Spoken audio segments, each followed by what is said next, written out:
Muchas personas suelen pensar que el hecho de ser religioso es algo bueno. De hecho, yo estoy seguro que muchos aquí piensan eso. Que ser religioso es algo bueno, independientemente de la religión que uno profese. Debe ser mejor, piensan muchos, guiarse por principios espirituales, cualesquiera que sean, que ser dominados por nuestras pasiones y por nuestras inclinaciones pecaminosas. ¿No es así? Bueno, tal parece que el Señor Jesucristo no comparte esa opinión. Dirigiéndose a un grupo de líderes religiosos en su tiempo, en Mateo capítulo 21, versículo 31, Jesús les dijo que los publicanos y las rameras iban delante de ellos en el reino de los cielos. Y estos eran los dos grupos más despreciables en Israel en aquellos días.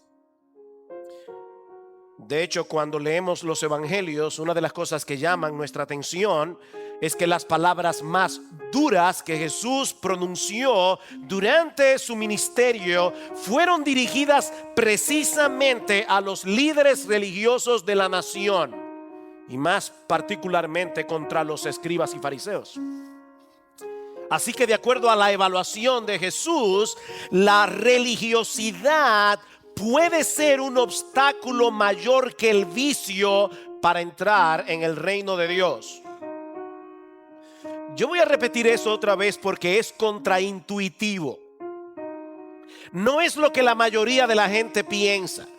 La religiosidad, de acuerdo a la evaluación de Jesús, puede ser un obstáculo mayor que el vicio para entrar en el reino de Dios. Mi amigo, se puede ser religioso practicante, no simplemente un religioso nominal, no. Se puede ser religioso practicante, comportarse externamente como una persona moral y decente, tener una buena reputación delante de todo el mundo y no solo ir camino al infierno, sino estar arrastrando a otros con él.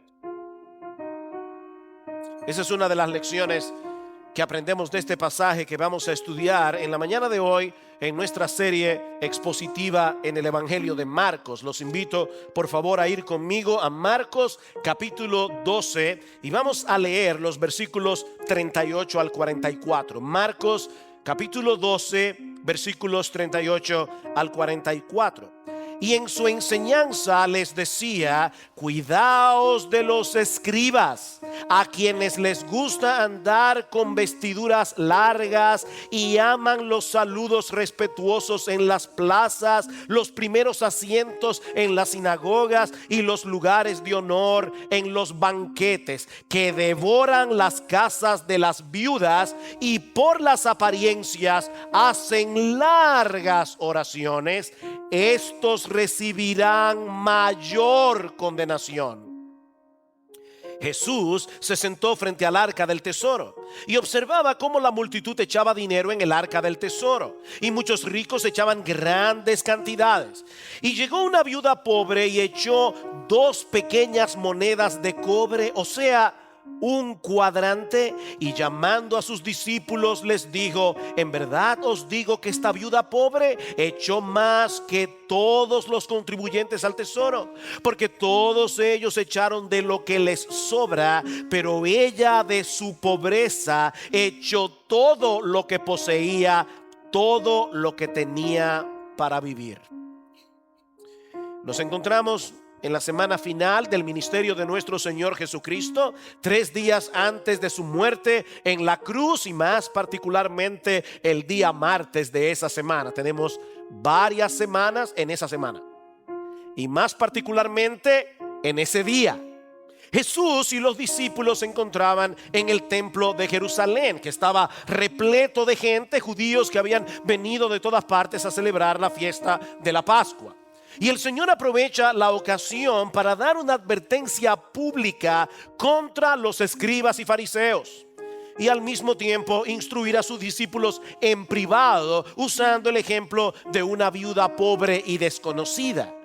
De manera que este pasaje nos presenta un contraste entre la falsa religiosidad y la verdadera devoción, que es, por cierto, el título de este mensaje. Un contraste que nos muestra la chocante realidad de que hay una gran diferencia entre ser una persona religiosa y ser un verdadero creyente. La falsa religiosidad versus la verdadera devoción. Veamos entonces en primer lugar la advertencia en el versículo 38. Dice que en su enseñanza Jesús les decía: cuidaos de los escribas. Cuidaos de los escribas. En el capítulo 23 del Evangelio de Mateo encontramos un recuento mucho más amplio de estas palabras de advertencia en contra de los escribas, solo que allí se incluye también a los fariseos, la secta religiosa a la que pertenecían la mayoría de los escribas. Ahora, mis hermanos, esto tiene que haber sido sumamente chocante para los judíos que estaban en el templo ese día escuchando a Jesús. Porque los escribas y fariseos no solo representaban lo mejor de la ortodoxia en Israel, sino también los que tomaban más en serio la ley moral de Dios. De hecho, los judíos solían decir: Moisés recibió la ley y se la dio a Josué. Josué recibió la ley y se la dio a los ancianos. Los ancianos recibieron la ley y se la dieron a los profetas. Los profetas recibieron la ley y se la dieron a los escribas. Se la dieron a los escribas. Estos hombres eran los expertos en las escrituras, los expertos en la ley de Dios. Estos hombres no solo tenían la responsabilidad de interpretar correctamente la ley de Dios, sino también de aplicarla en todas las áreas de la vida. Ellos estaban supuestos a ser los pastores de Israel, los que guiaban al rebaño de Dios de acuerdo a la voluntad de Dios. Y no solo a nivel religioso, sino en todos los niveles. Estos eran los hombres que sabían lo que cada judío piadoso debía hacer en su familia, en su trabajo, como miembro de la sociedad. Ellos debían proteger espiritualmente a la nación, enseñándoles la verdad y guardándolos del error. Pero ahora Jesús advierte a sus discípulos y a toda esa multitud que estaba alrededor de él en el templo que se cuidara de los escribas y los fariseos. Protéjanse de sus protectores, porque son un peligro. No solo se hacen daño a sí mismos, sino que también hacen daño a todos los que los siguen. Cuídense de estos hombres porque son dañinos, dice Jesús. En el pasaje paralelo en Mateo 23, hay un momento en que Jesús se dirige directamente a los escribas y fariseos y les dice: ay de vosotros, escribas y fariseos hipócritas, porque recorréis mar y tierra para ser un prosélito, y una vez hecho le hacéis 2 veces más hijo del infierno que vosotros. Eran celosos esparciendo sus doctrinas, pero en vez de salvar las almas, las estaban perdiendo, dice Jesús, porque su piedad no era más que una fachada. Su piedad era un espectáculo. Estos hombres pretendían cubrir su avaricia, pretendían cubrir el orgullo de sus corazones con un barniz de religiosidad, con un barniz de decencia. De ahí las palabras tan duras que Jesús pronunció contra ellos en Mateo 23. Ay de vosotros, escribas y fariseos hipócritas, porque limpiáis lo de fuera del vaso y del plato, pero por dentro estáis llenos de robo y de injusticia. Ay de vosotros, escribas y fariseos hipócritas, porque sois semejantes a sepulcros blanqueados, que por fuera a la verdad se muestran hermosos, mas por dentro están llenos de huesos de muertos y de toda inmundicia. Así también vosotros por fuera a la verdad os mostráis justos a los hombres, pero por dentro estáis llenos de hipocresía y de iniquidad. Palabras duras. Palabras duras. ¿Saben cuál era el problema de esta gente? Que ellos estaban más atentos a lo que se veía por fuera. Lo que la gente veía por fuera en los escribas y fariseos estaba completamente divorciado de lo que sucedía en su interior. Estos hombres hacían todo lo que hacían para mantener las apariencias, dice el Señor. Y eso es precisamente lo que Marcos nos muestra en nuestro pasaje en una forma mucho más resumida. Noten el versículo 38, y en su enseñanza le decía: cuidaos de los escribas, a quienes les gusta andar con vestiduras largas. Y algunos pudieran pensar: ¿y cuál es el problema con esa moda? De hecho, ojalá que algunas anden con vestiduras más largas. ¿Cuál es el problema? No, el problema no estaba en la ropa larga en sí misma, no. El problema estaba en la motivación con que ellos lo hacían. En el capítulo 15 del libro de Números, y no tienen que buscarlo, pero en el capítulo 15 del libro de Números, Dios ordenó al pueblo de Israel que se hicieran unas franjas o flecos con un cordón azul en el borde de sus vestidos. Y cito aquí versículo 39: para que cuando lo veáis os acordéis de todos los mandamientos del Señor, a fin de que los cumpláis. Era un recordatorio de que ellos eran el pueblo de Dios y que debían guardar sus mandamientos. Pero andando el tiempo, algunos convirtieron esos flecos en símbolos de piedad, y cada vez los hacían más y más largos, para dar la impresión de que eran más santos que todos los demás. Dice en Mateo capítulo 23 versículo 5 que los escribas y fariseos alargaban los flecos de su manto. Alargaban los famosos flecos. Eso nos parece ridículo en el día de hoy, pero era parte de esa sofisticada hipocresía que estos hombres habían logrado desarrollar. También amaban los saludos respetuosos en las plazas, dice Marcos al final del versículo 38.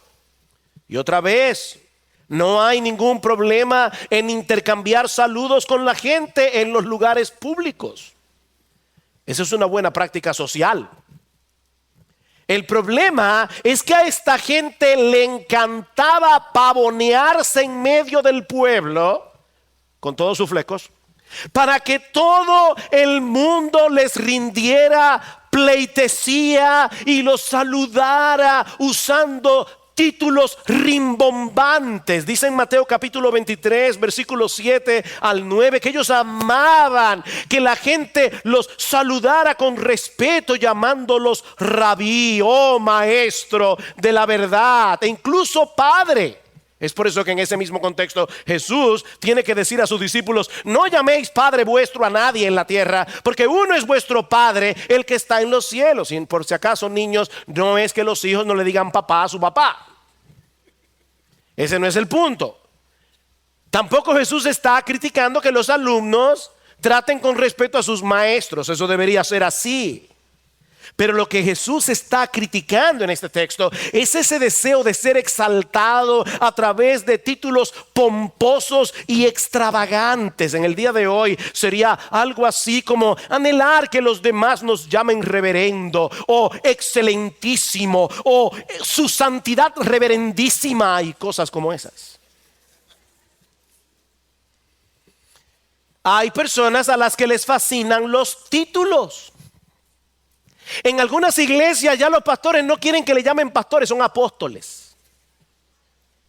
Y en ciertos círculos se está haciendo cada vez más popular el título de patriarcas. Pronto serán arcángeles. Les encantan los títulos.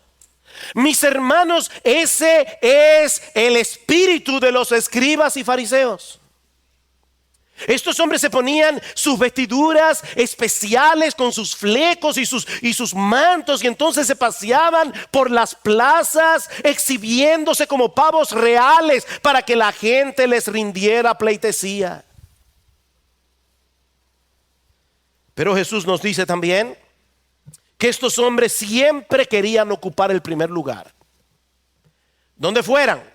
Dice en el versículo 39, ellos aman los primeros asientos en las sinagogas. y los lugares de honor en los banquetes. Y de nuevo, no hay ningún problema, por si acaso los que están sentados en estas filas de aquí, no hay ningún problema en que algunos quieran sentarse delante en la iglesia, en el culto de adoración, para evitar las distracciones. De hecho, en todos los edificios en los que nosotros nos hemos congregado como iglesia, a través de toda su historia, yo siempre he querido sentarme delante con mi familia.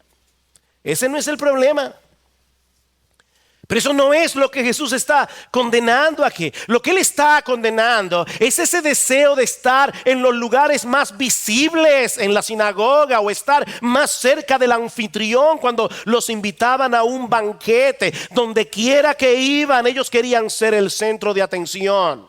Donde quiera que iban, querían estar en una plataforma donde todos pudieran ver que ellos no eran como los demás, ellos eran especiales. Pero quizás la característica más odiosa de esta gente es lo que Jesús dice en el versículo 40. Que devoran las casas de las viudas y por las apariencias hacen largas oraciones. Recuerden, mis hermanos, ellos eran los pastores de Israel. Ellos eran los que estaban supuestos a guiar y a proteger a las ovejas del rebaño de Dios. Pero en cambio estaban actuando como lobos, dice el Señor. Guardaos de los falsos maestros. Recuerda Mateo capítulo 7, versículo 15. Porque vienen a vosotros vestidos de ovejas, pero por dentro son lobos rapaces. Estos hombres se aprovechaban de la fragilidad y de la vulnerabilidad de esas viudas, sobre todo de las más ricas, para devorar literalmente sus posesiones materiales. Una de las cosas que ellos hacían era convencerlas de que les dejaran manejar sus pertenencias. Tú no tienes ahora un marido que cuide de tu propiedad. Después de todo, ¿en qué mejores manos podían estar?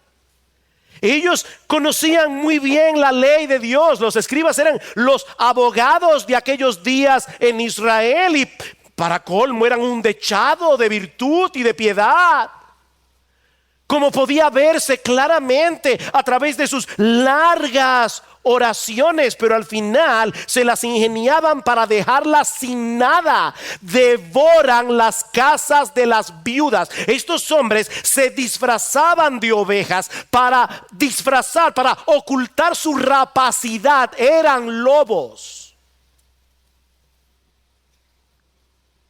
Ellos eran la viva imagen de los pastores que Dios condena en Ezequiel capítulo 34. Ay de los pastores de Israel que se apacientan a sí mismos. ¿No deben los pastores apacentar al rebaño?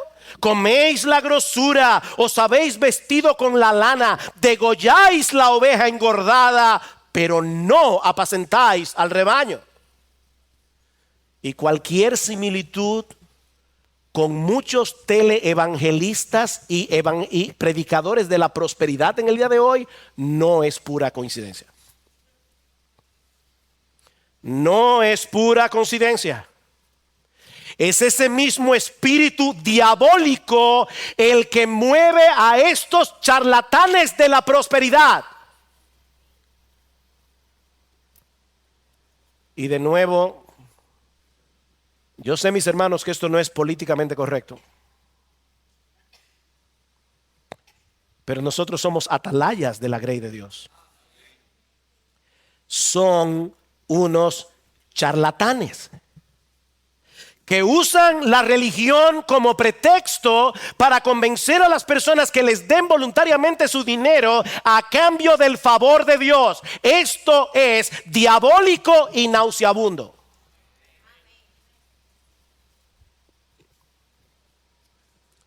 Es una especie de lotería divina.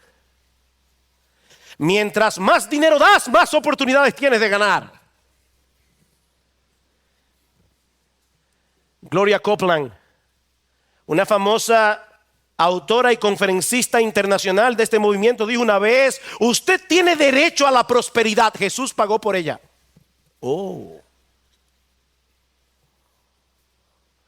Y por supuesto, mientras mayor sea la siembra, mayor será la cosecha. Escuchen lo que dice esta mujer: da $10 y recibirás $1,000. Da $1,000 y recibirás $100,000. ¿Cuán grande puede ser una devolución centuplicada? Es una lotería. Y claro, las personas que están en estos movimientos dan y dan y dan. Y es verdad que es un evangelio de prosperidad porque prosperan a los pastores. Y uno se pregunta, ¿y cómo esa gente aguanta tantos años ahí mintiéndoles? Bueno, lo aguantan porque se les dice que ellos no prosperan por falta de fe. Es como la gente que va al casino. Ellos van y juegan y van a la ruleta a ver qué pasa, y van a la ruleta otra vez a ver qué pasa, y van a la ruleta. Un día se le pegará el premio. Mis hermanos, esto es nauseabundo. Esta gente está apelando a la codicia humana para hacerse multimillonarios en el nombre del Señor. Por eso alguien le ha llamado el evangelio de la avaricia. Han convertido la casa de Dios en una cueva de ladrones. Ahora, ese no es su mayor problema. El mayor problema de esta gente, ¿saben cuál es? Que están distorsionando el mensaje del evangelio. Ese es el mayor problema. Cristo no vino al mundo para que todos sus hijos anden en un Rolls Royce o para que ninguno se enferme. No, Él vino a salvarnos de nuestros pecados, incluyendo el pecado de la avaricia, incluyendo el pecado del orgullo. Él vino a reconciliarnos con Dios. Él vino a librarnos de la esclavitud de vivir para nosotros mismos y para mostrarnos que el mayor bien en la vida consiste en conocerle a Él, aunque nunca tengamos salud ni riquezas materiales. Tenerle a Él como nuestro Señor y Salvador es suficiente. Es suficiente. Es tener a Cristo. Es tener a Cristo. Pero estos supuestos evangelistas hacen de Dios un medio para lograr un fin mayor, la prosperidad material. Decía uno de estos famosos evangelistas, entre comillas: pocas personas saben hoy que pueden escribir su propia orden de compra a Dios. ¿Oyeron eso? Dios es un muchacho demandado. Pocas personas saben hoy. Otro llegó a decir, esto es una barbaridad: yo puedo mandarle a Dios que cambie los billetes de $1 por billetes de 20. Y la gente lo cree. Y la gente lo cree. Esas iglesias están repletas de gente. Si es que se le puede llamar a iglesias a esas sinagogas de Satanás. Porque son sinagogas de Satanás. Es tal la distorsión de este supuesto evangelio que Dios ha llegado a ser para ellos como una especie de mesero celestial, siempre dispuesto a obedecer nuestras órdenes y a complacer nuestros caprichos. Esto es una locura. Y sin embargo mucha gente lo sigue. ¿Saben por qué? Porque apelan a su codicia. Apelan a su codicia. Dice el apóstol Pedro: muchos seguirán su sensualidad. Ya Pedro lo dijo hace 2000 años. Esto no es nuevo, mis hermanos. Muchos seguirán su sensualidad, por causa de los cuales el camino de la verdad será blasfemado, y por avaricia harán mercadería de vosotros con palabras fingidas. Por avaricia. Déjenme confesarles algo, y de verdad delante de Dios lo digo con vergüenza. Yo nunca me he arrepentido del evangelio. Nunca me he avergonzado de mi Señor. Pero a veces me he avergonzado de ser pastor. A veces me encuentro con amigos míos de la promoción y uno comienza a hablar y dime, ¿qué tú haces? Yo soy ingeniero, yo soy abogado, yo soy arquitecto. ¿Y tú? De verdad, a veces me cuesta trabajo decir soy pastor. Porque yo sé la imagen que ellos tienen en su mente de lo que es un pastor. Me avergüenza mi vergüenza. Pero si Dios la conoce, ¿por qué no se lo voy a decir a ustedes?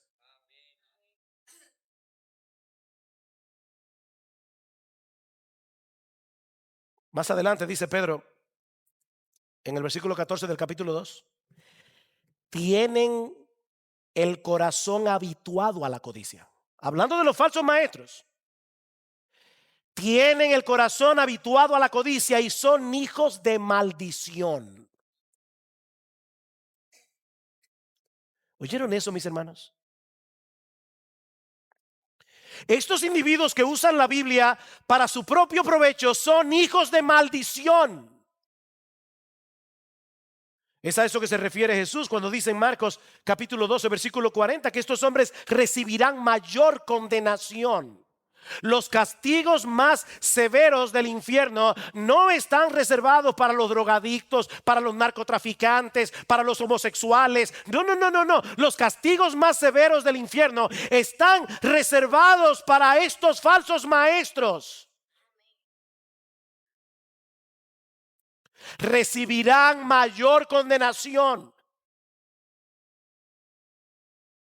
Mis hermanos, nuestro Dios toma muy en serio esa religiosidad hipócrita que esconde el orgullo y la avaricia bajo un manto de piedad. De ahí los ayes de Mateo 23. Ay de vosotros, escribas y fariseos hipócritas. Ay de lo que les espera. Pueden engañar a medio mundo con sus largas oraciones, pero no pueden engañar a Dios. Porque Dios pesa los corazones de los hombres, dice Proverbios 21:2. Déjeme decirles que yo casi nunca, por no decir nunca, estoy pendiente al hecho de que mientras estamos predicando aquí hay personas que están viendo este culto por live stream o que lo van a ver luego por YouTube. Pero hoy estoy muy consciente de que esta prédica no solo la van a oír los que están aquí, la van a oír otros en el tiempo, probablemente en esta misma semana. Así que déjeme decir algo con toda la seriedad con la que yo puedo decirlo. Si tú estás asistiendo a uno de estos movimientos, por amor de tu alma, sal de ahí. Sal de ahí.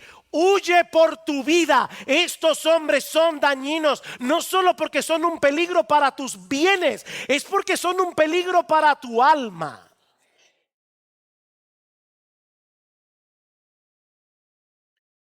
Recuerda las palabras de Jesús. Cuando hacen un prosélito, cuando ganan a alguien para su movimiento, los hacen 2 veces más hijos del infierno que ellos mismos. Huye por tu vida.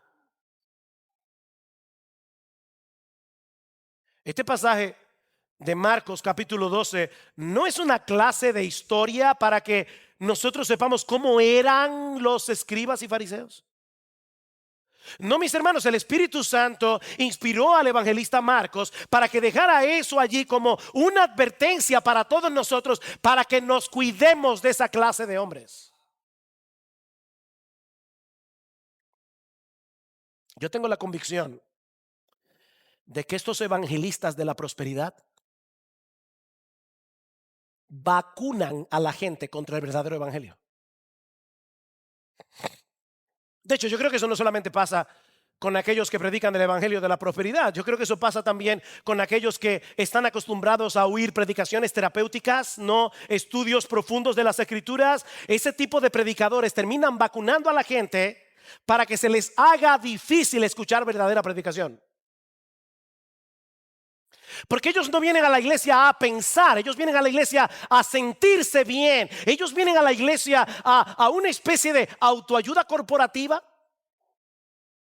Tú puedes, tú puedes, tú puedes. Somos hijos del rey. Amén, amén. El que está acostumbrado a oír ese tipo de predicación difícilmente puede seguir la argumentación de un mensaje profundo de la palabra de Dios y mucho menos escuchar el verdadero mensaje del evangelio. Estos falsos profetas de la prosperidad vacunan a la gente, vacunan a sus oyentes contra la verdadera palabra de Dios. Son un peligro. Mis hermanos, son un peligro. Y si esto era un peligro en el primer siglo, imagínense ahora que contamos con tantos medios masivos de comunicación. Canales enteros de televisión dedicados a estas doctrinas del infierno son un peligro. Pero ahora viene el contraste entre la falsa religiosidad y la verdadera devoción. Así como Jesús nos advierte en contra de los escribas y fariseos en los versículos 41 al 44, también nos muestra como digno de imitar el ejemplo de una viuda pobre y desconocida. Vean el versículo 41. Jesús se sentó frente al arca del tesoro y observaba cómo la multitud echaba dinero en el arca del tesoro y muchos ricos echaban grandes cantidades. En el templo de Jerusalén, y más particularmente en un área conocida como el patio de las mujeres, habían unas 13 urnas en forma de shofar. El shofar es una trompeta en forma de cuerno que usaban los judíos. Las urnas que habían en el templo eran en forma de shofar, donde los judíos echaban sus ofrendas. De hecho, se llamaban shofar también. Así que después de su advertencia en contra de los líderes religiosos de Israel, Jesús fue al patio de las mujeres y se sentó frente a estas urnas, observando, dice Marcos, cómo la multitud echaba dinero en el arca del tesoro. ¿Se dieron cuenta de ese detalle? No cuánto ofrendaban, sino cómo lo hacían. ¿Cómo lo hacían? Mis hermanos, el tema sigue siendo la actitud del corazón. Nuestro Dios es el dueño del oro y de la plata. Él no necesita nuestro dinero. Nuestro Dios no necesita de benefactores que lo ayuden a establecer su reino en la tierra. Hace un momento cantamos, venga tu reino, oh Dios, y ese reino se va a establecer yendo fuera predicando el evangelio. Es con el poder de Dios. Dios no necesita benefactores. Pero Él sabe que la motivación y el desprendimiento con que nosotros ofrendamos revelan la realidad del corazón como pocas cosas pueden hacerlo. De manera que Jesús está sentado frente a las arcas del tesoro, viendo cómo los ricos llegaban con grandes sumas de dinero. Y los que tienen la Biblia de las Américas verán que en el versículo 41, al lado de la palabra dinero, hay una nota al margen que dice monedas de cobre, porque eso es lo que significa literalmente la palabra que usa Marcos allí en el original. Así que tal parece que estos ricos traían al arca del tesoro grandes sumas de dinero, pero en un montón de monedas de cobre. Y ya ustedes se imaginan para qué, ¿verdad? Para que sonaran más cuando las echaran en el shofar. Llegaban con estos sacos de moneda. El crescendo del ruido de las monedas atraía la atención de todo el mundo. No podían llevar un cheque, pues eso no suena. Sacos de moneda. Era un espectáculo de generosidad. Cuando de repente se aparece esta viuda pobre, y esa palabra pobre significa muy, muy pobre, indigente, una pordiosera. De hecho, algunos sugieren que esta viuda pobre era una de esas viudas que los escribas habían devorado. Es posible por la conexión del pasaje, pero no podemos estar seguros de eso. Yo no puedo decir eso dogmáticamente. El asunto es que esta viuda se acerca al arca del tesoro con dos pequeñas monedas, y Marcos aclara, o sea, un cuadrante. Para que tengan una idea del valor de esta ofrenda, era algo así como un cuarto de centavo. Los jóvenes aquí quizás en su vida han visto un centavo, y mucho menos saben que en República Dominicana le llamábamos chele. Bueno, es un cuarto de chele, un cuarto de centavo. Era la moneda más pequeña que se usaba en el sistema monetario de los romanos. Era tan liviana que prácticamente no producía sonido cuando caía en el fondo del arca. Así que imagínense el contraste, ¿verdad? Los ricos acercándose. Voy a ofrendar con su saco de moneda.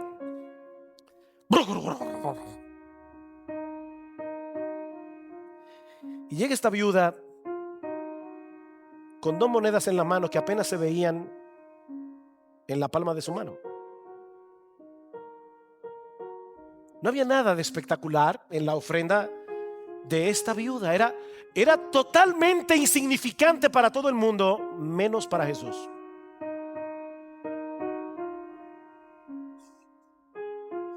Mira, si tú eres de los que económicamente no pueden ofrendar mucho, gózate en este texto. Gózate en este texto. Porque dice en el versículo 43: y llamando a sus discípulos.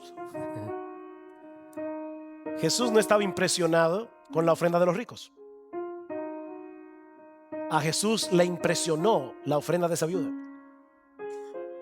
Para él esto era algo digno de atención.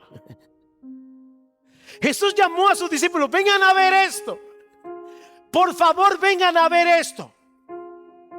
No se pierdan de esto. Hay una lección aquí que ustedes deben saber. Dice: en verdad os digo que esta viuda pobre echó más que todos los contribuyentes al tesoro, porque todos ellos echaban de lo que les sobra, pero ella de su pobreza echó todo lo que poseía, todo lo que tenía para vivir. Wow. De nuevo, mis hermanos, el asunto no es la cantidad. El asunto es el corazón. Las ofrendas generosas de los ricos en el fondo no tenían nada de generosidad. Dice Jesús: ellos echaron de lo que les sobra.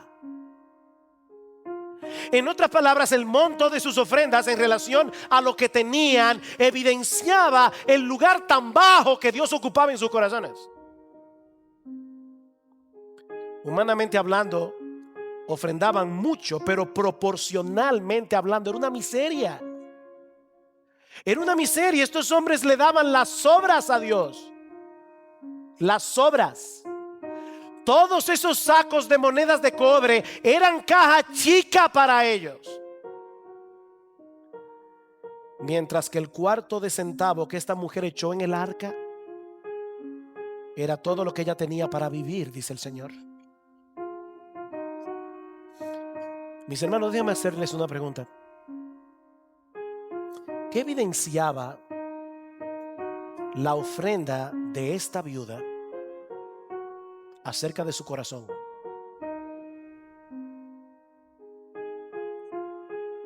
¿Qué evidenciaba la ofrenda de esta viuda? ¿Saben lo que evidenciaba? Por lo menos tres cosas: que Dios era su verdadero tesoro, que su gratitud hacia Dios era inmensa y que ella dependía enteramente de Él. Esta mujer echó esa ofrenda porque Dios era su verdadero tesoro, porque su gratitud hacia Dios era inmensa y porque ella confiaba en Dios. No es la ofrenda en sí misma lo que Jesús está exaltando aquí. No, es el corazón de esta mujer. Ella no tuvo problemas en dar todo lo que tenía, muy probablemente porque ella conocía el Antiguo Testamento, porque ella sabía que una y otra vez Dios se presenta en el Antiguo Testamento como el padre de los huérfanos y como el Dios de las viudas. Yo soy el Dios de las viudas. Y ella creía eso. Ella creía eso. He ahí, mis hermanos, el contraste entre la falsa religiosidad y la verdadera devoción.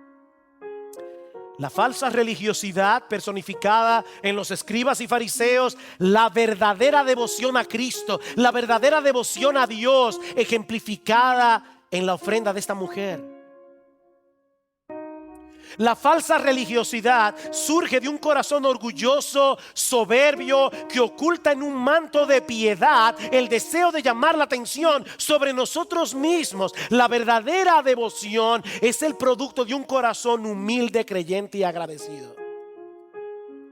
Corazón humilde, un corazón creyente, un corazón agradecido. La falsa religiosidad hace de Dios un medio para lograr un fin, sean riquezas materiales, sea la salud o simplemente estabilidad emocional. La verdadera devoción es aquella que tiene a Dios como su más grande tesoro, aunque no tengamos absolutamente nada más en esta tierra aparte de Él. ¿A quién tengo yo en los cielos sino a ti? Dice el salmista en el Salmo 73: y fuera de ti nada deseo en la tierra. Mi carne y mi corazón desfallecen, mas la roca de mi corazón y mi porción es Dios para siempre. Ninguna de las cosas que el mundo valora pueden compararse siquiera con el hecho de tener a Dios como nuestro Dios, a Cristo como nuestro Salvador y al Espíritu Santo como nuestro Consolador permanente. ¿A quién tengo yo en los cielos sino a ti? La falsa religiosidad le da a Dios lo que nos sobra, la sobra de nuestro tiempo, la sobra de nuestros bienes, la sobra de nuestras capacidades, la sobra de nuestras energías. La verdadera devoción se entrega por entero a Dios para que Él haga con nosotros y con lo nuestro lo que Él quiera. Lo que Él quiera. ¿A quién enviaré? ¿Y quién irá por nosotros? Heme aquí, Señor, envíame a mí. Isaías capítulo 6. Ni siquiera se molestó en preguntarle: Señor, ¿y para ir a dónde? ¿Hacer qué? No, ¿a quién enviaré? ¿Y quién irá por nosotros? Heme aquí, Señor, incondicionalmente. Tú eres mi Dios, yo confío en ti. Heme aquí, envíame a mí. Eso es verdadera devoción. La falsa religiosidad se caracteriza por un corazón descontento y amargado ante las providencias difíciles de la vida. Cuando las cosas no están saliendo como yo quiero que salgan. La verdadera devoción, dice como Pablo en Efesios capítulo 4, Filipenses, capítulo 4, versículo 11: he aprendido a contentarme cualquiera que sea mi situación. Yo sé vivir humildemente, yo sé tener abundancia. En todo y por todo estoy enseñado, así para estar saciado como para tener hambre, así para tener abundancia como para padecer necesidad. Yo todo lo puedo en Cristo que me fortalece. Eso es verdadera devoción. Lo que tú quieras, Señor. Me encanta un poema escrito por alguien que yo no estoy seguro de que haya sido creyente. Una de esas místicas del siglo de oro español. Pero hay una línea que dice en uno de sus poemas: vuestra soy, para vos nací, ¿qué mandáis hacer de mí?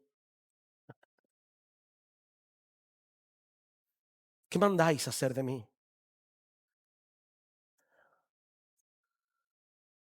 Y ahora yo te pregunto, ¿en cuál de esos dos grupos estás tú? ¿Dónde tú encajas? Fíjate que yo no te estoy preguntando si tú profesas ser cristiano. Tampoco te estoy preguntando si tú eres miembro de Iglesia Bíblica del Señor Jesucristo. No, no, no. Esa no es la pregunta. Lo que te estoy preguntando a la luz de este pasaje es si tú eres un mero religioso que has aprendido a adaptarte a un estilo de vida aceptable en el contexto del cristianismo, aceptable en el contexto de la iglesia, o tú puedes decir de todo corazón que a pesar de tus luchas, a pesar de tus debilidades, a pesar de las tentaciones que te asedian cada día, Jesús es el todo de tu vida. Esa es la pregunta.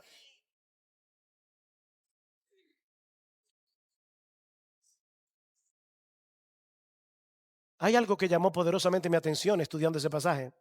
Muchas cosas me llamaron la atención, pero una de las cosas que llamó mi atención es el hecho de que esta viuda hizo todo lo que hizo antes de la cruz. Cristo no había muerto. Lo que quiero decir con esto es que nosotros tenemos una fe mejor informada que la fe de ella. Ahora nosotros sabemos que 3 días después de ese encuentro de Jesús en el templo de Jerusalén, nuestro Señor Jesucristo dio su vida en el Calvario para salvar a pecadores como tú y como yo. Nuestra devoción y entrega a nuestro bendito, precioso Señor y Salvador debe ser proporcional a lo que Él hizo. Y Él no entregó parte de su vida. Él se entregó por entero para salvarnos.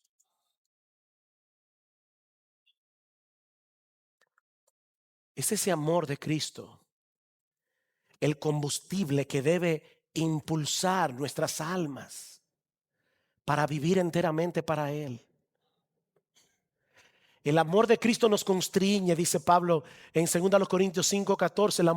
El amor de Cristo nos presiona, considerando esto, que si uno murió por todos, luego todos murieron, y por todos murió, para que los que vivan ya no vivan para sí, sino para aquel que murió y resucitó por ellos. Estos no son solo los pastores, no son solo los misioneros, para que los que vivan espiritualmente por causa de la muerte de Cristo en la cruz del Calvario ya no vivan para sí mismos, sino para aquel que murió por nosotros. A final de cuentas, mis hermanos, el verdadero contraste aquí no es entre los escribas y la viuda. El verdadero contraste aquí es entre los escribas y Jesús. Entre los escribas y Jesús. Ellos devoraban las ovejas de Dios como lobos rapaces en vez de cuidarlas. Ellos usaban la religión para promoverse a sí mismos, para su propio beneficio. Pero Jesús, Él es el buen pastor que dio su vida por las ovejas.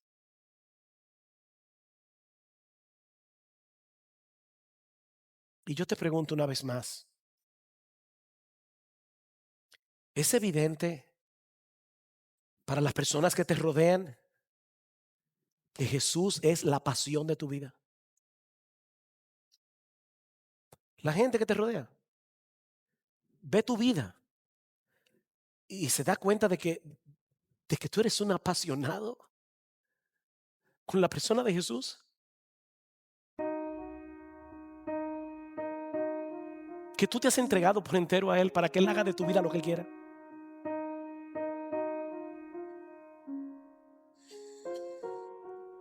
Hmm. Perdone que hoy ponga tantos ejemplos personales, pero cuando yo tenía 18 años y estudiaba arquitectura y soñaba con ser arquitecto, y tal vez en mis sueños pensaba que al final terminaríamos formando una compañía, mis 2 hermanos y yo, que también eran arquitectos o estudiaban arquitectura en ese tiempo. Alguien puso en mi mente que yo debía orar al Señor para ver si Dios quería que yo dejara la arquitectura y me dedicara por entero al ministerio. Y eso fue una lucha agónica, Porque yo tenía 18 años y pensaba que podía estar tomando una mala decisión.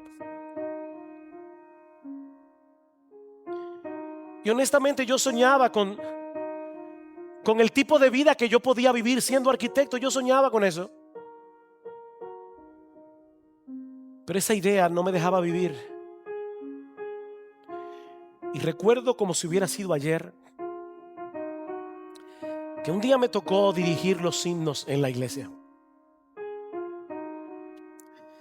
Y estando frente a los hermanos, me tocó dirigir el himno "Que mi vida entera esté consagrada a ti, Señor".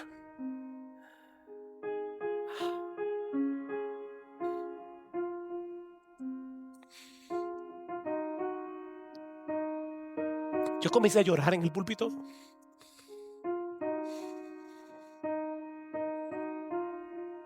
Y tan pronto terminé de dirigir los himnos, me fui a un cuarto que había en el edificio de la iglesia, ahí en la Rodríguez Urdaneta. Y comencé a llorar y a llorar, porque me di cuenta que yo estaba cantando con mi boca una cosa que yo no era capaz de hacer. No, yo no podía darle a Cristo toda mi vida en ese momento para que Él hiciera conmigo lo que quisiera. Pero esa noche Dios usó ese himno para quebrar los ídolos de mi corazón.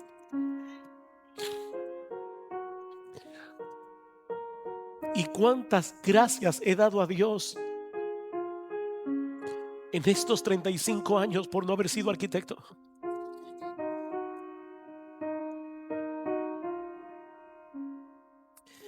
Mis hermanos, pidamos a Dios en oración que destruya los ídolos de nuestro corazón, que todos tenemos. Yo los tengo también, que puedan estar estorbando nuestra pasión y devoción por Cristo.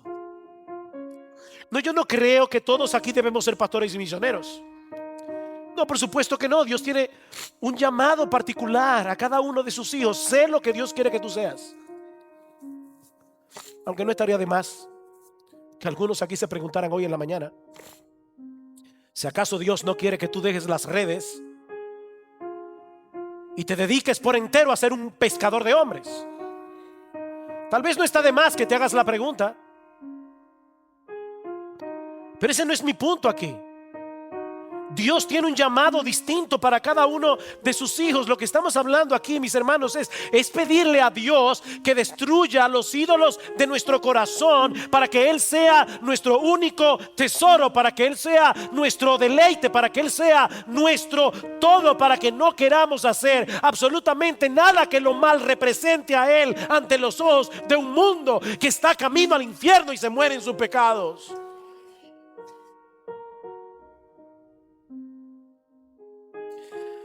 La verdadera devoción no se manifiesta necesariamente entregando de manera literal todos nuestros bienes materiales, pero sí poniendo toda nuestra vida a su disposición para que Él haga con nosotros y con lo nuestro lo que Él quiera.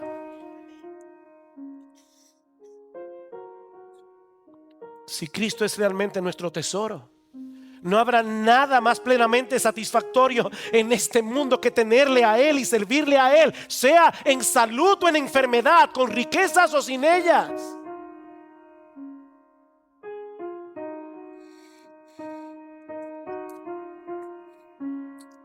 Esta semana, una de las hermanas que estaba tomando el entrenamiento en consejería, y le pedí permiso para citar esto, envió a nuestro grupo de parejas en WhatsApp una frase que uno de los expositores repitió varias veces durante el curso: quiero dar gloria a Dios con mi vida más de lo que deseo respirar. Quiero dar gloria a Dios en mi vida más de lo que deseo respirar.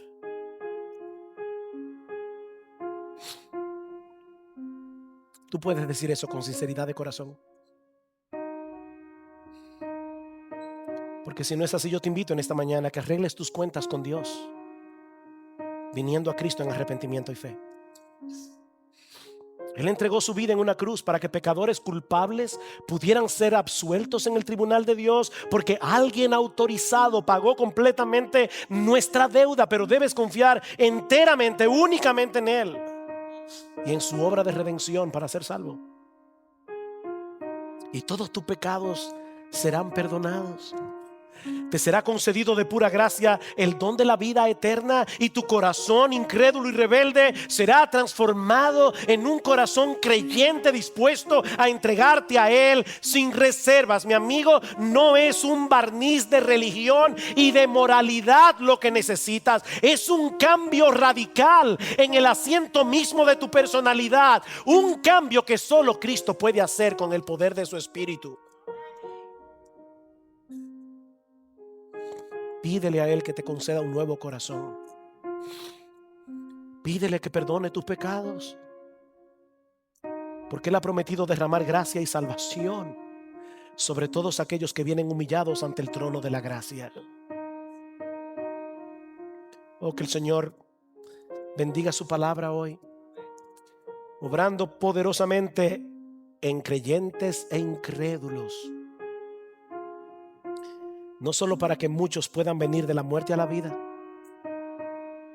sino para traer pasión por Cristo en aquellos que hoy están padeciendo de tibieza espiritual.